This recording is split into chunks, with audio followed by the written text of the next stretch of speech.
of all. And we talked about the gift of salvation, and I talked way too much about a cheesecake, all right? So if you missed last service, or you can watch it on YouTube, but the whole point of last week is that we had a Savior, a God that loved us, who sent His Son, but it wasn't just receiving the gift of salvation, it was understanding the giver. It was understanding God and what He has brought to us, which is the gift of salvation. It said that in 1 John, where we were, or in John chapter 1, where we were last week, and we'll continue this week as well, it said that He came into the world, but the world didn't comprehend Him. The world didn't understand Him. And so understanding not just the fact that God came to save you, but understanding His Word and everything. In fact, Jason came to me this morning, who has just completed the second lesson in our discipleship series. And he's like, man, I get it now. I get the sacrifices in the Old Testament and everything else. So it's a big deal to not just receive salvation, but to understand what God did for you throughout the Old Testament, all right up into the New Testament. So today, what we want to do is we want to kind of continue in John, and we're going to stick with this theme of Christmas and everything, so it's going to be good. So, how many remember when you were kids and you celebrated Christmas as kids? Wasn't it just so awesome? I mean, I used the example last week as kind of adults. What we do now is we just give gift cards, and it's just so much easier just to buy somebody a gift card or whatever. But do you remember when you were a kid how there were really two different types of presents? There was that long, flat box that was wrapped, that you knew what it was. And yeah, it was fun to unwrap and everything else. But you knew it was a shirt, a pair of pants, a sweater. You knew that. To me, there were two gifts. There were two different types of gifts under the Christmas tree. And I could almost point them out and know exactly what they were as far as the clothes go, because they all came in those flat boxes, unless they got creative and stacked 3 or 4 of them in there, and then I had a little bit of a hard time figuring it out. But then there was that other gift, which was a toy of some type. And I remember as a child unwrapping these gifts. Sometimes you just wail into them and just like craziness unwrapping them. But sometimes you kind of want to see the gift reveal itself to you. And you take off one piece and you rip it, and there's a logo that kind of reveals itself to you, or a design, and you're like, I don't know if I recognize that yet. But then you rip another piece out, then there's a word on the box or something like that. Then you rip another piece out, and it's a Super Nintendo, and you're like, yeah, well, that was my experience as a kid. But today it's different. But I'll never forget, those moments of just unwrapping those gifts, and there being, two different types of gifts: gifts as clothes and the gifts as toys. And I'll never forget getting what's called an erector set when I was a little kid, and it was these tools that you could put together and build these things with. And I was just, with every tear of the wrapping paper, the gift reveals itself to you. Today, my goal is to kind of look at this gift that God gave us, not only as salvation, but there's another gift that we receive with salvation. And this gift has revealed itself to us in many different ways. So I want to start off continuing where we left off last week in John chapter 1, but today we'll be past what we read and into verse 14. And so in verse 14, John continues and said that the Word became flesh and made his dwelling among us. We have seen his glory, his majesty. We have seen his glory, the glory of the one and only Son who came from the Father, full of grace and truth. I read an article this week about a pastor who was being voted in at a church, just as this article that I scanned by. And the article asked the pastor, which one of these do you lean towards? Do you lean more towards grace, or do you lean more towards speaking truth into people's life? And the pastor's reply was I'm 100% into both of them. Because this is not an or, it's an and. God came in the form of flesh in Jesus with all full of grace and truth. I tell it like this a lot of times. Your parents, when they get on to you, sometimes they speak truth into your life. Like, hey, you need to do this or whatever. But when they don't whip you, they show you grace, you know. It's like they're giving you the best of both. They're giving you wisdom and they're having mercy on you at the same time. That's the way Jesus came, because God is our Father, right? He came full of grace and truth. Verse 15, talking about John the Baptist again, John testified concerning him. He cried out, saying, "This is the one I spoke about when I said, he who comes after me has surpassed me because he was before me." A little bit of a tongue twister there, but John was the one that John the Baptist prepared the way for Jesus and always testified to the fact that Jesus was the Messiah. So he said, even though I am here before you today, there is one that is greater than me because he's been around from the beginning of time. And he goes on and says this in verse 16, which is where I want to take the message today out of this context. Verse 16 says, out of his fullness we have all received. What is that word? Grace in the place of grace already given. Let that sink in for a minute.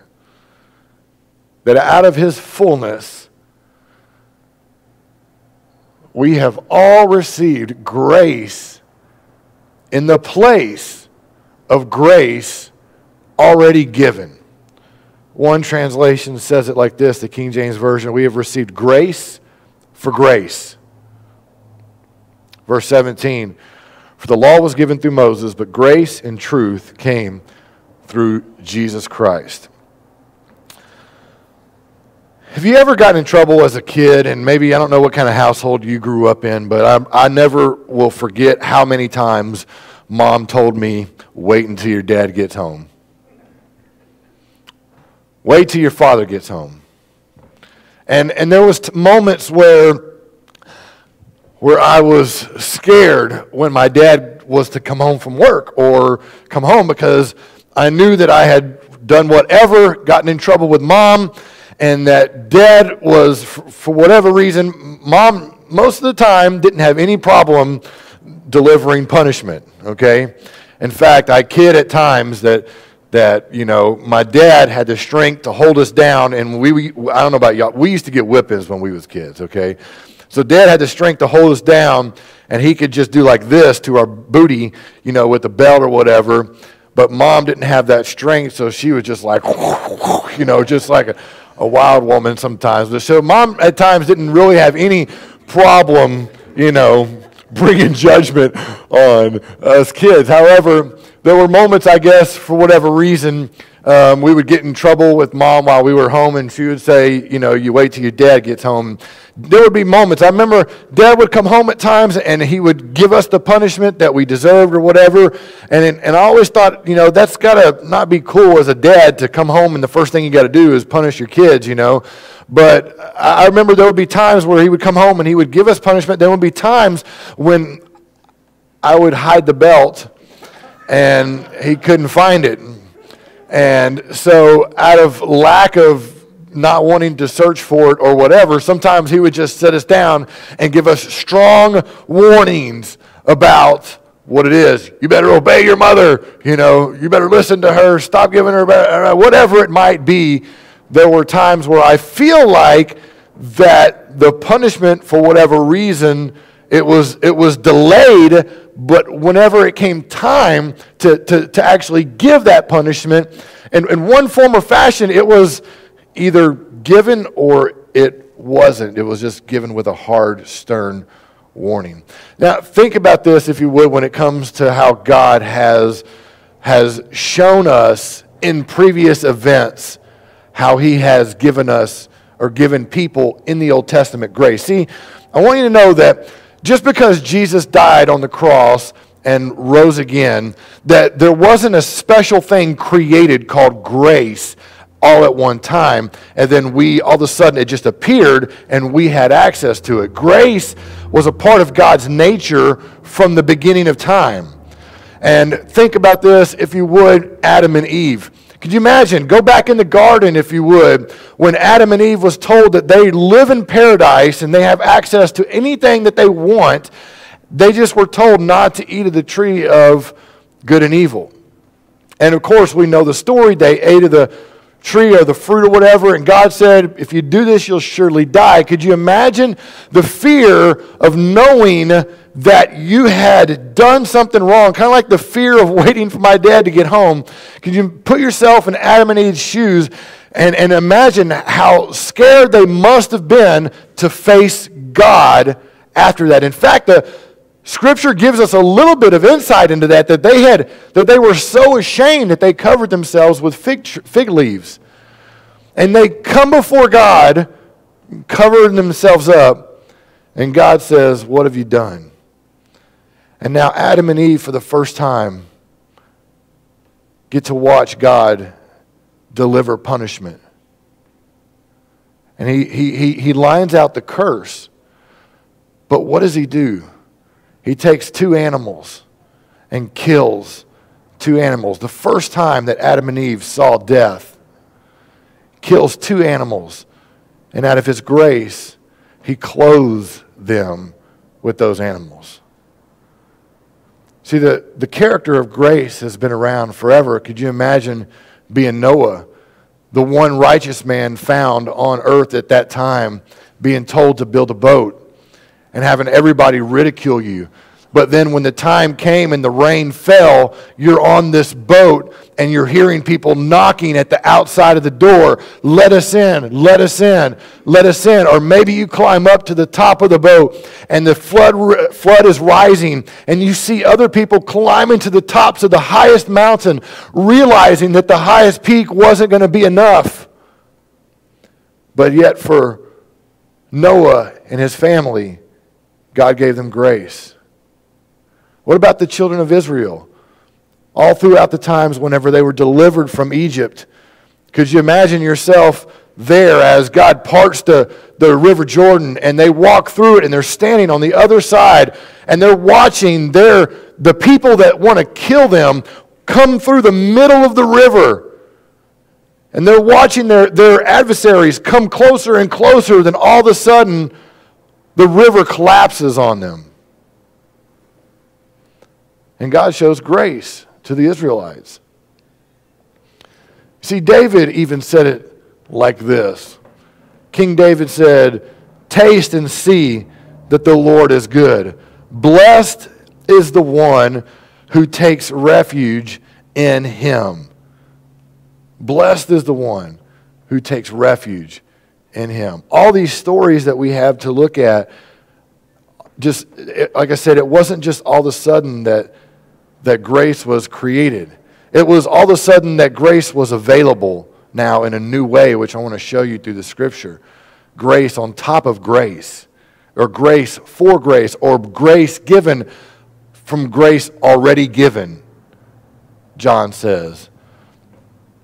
There's a song that is part of this season as well. I think this will come up line by line on the screen. Maybe you'll recognize it.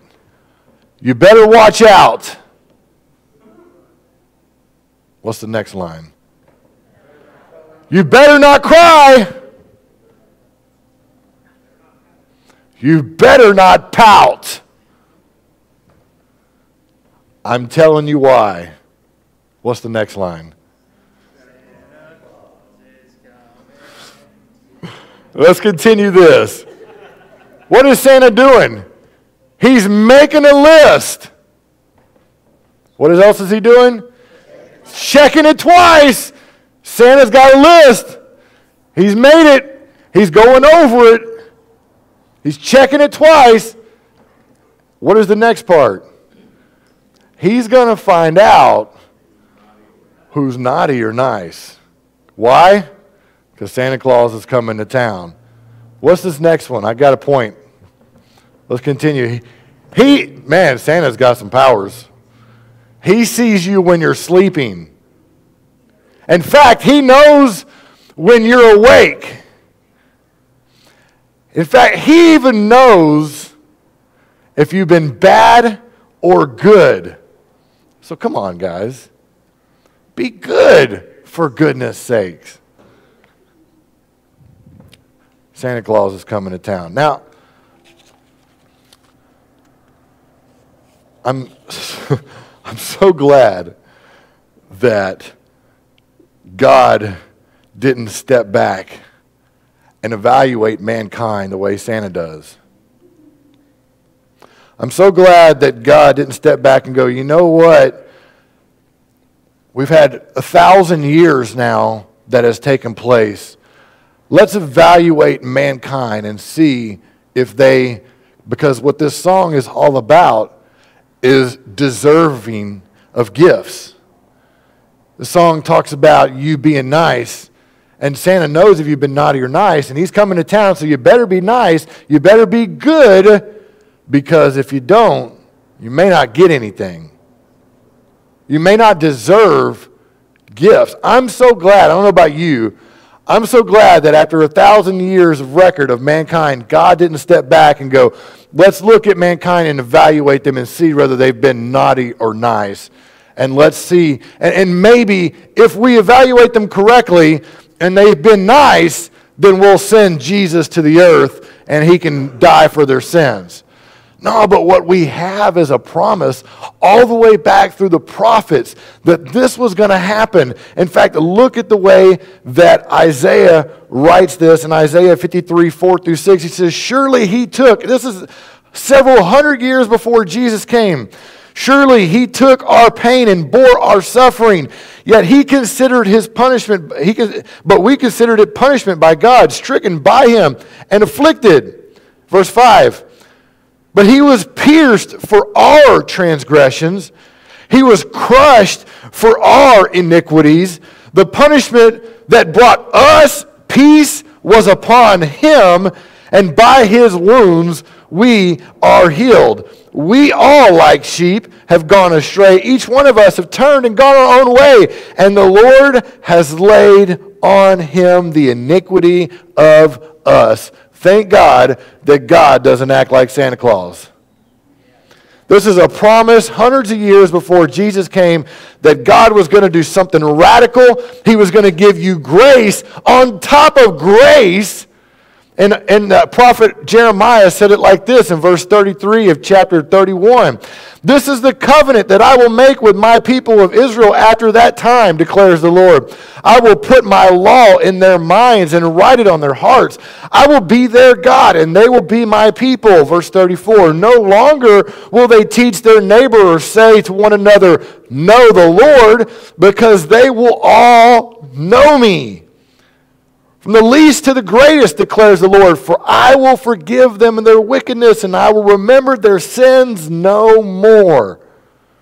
Wow, what a promise that we have, that we can look back hundreds of years before Jesus came to the earth and say that this was the promise that was foretold to us, that not only would we be given a gift of salvation, but that we would receive grace on top of grace, on top of grace, on top of grace.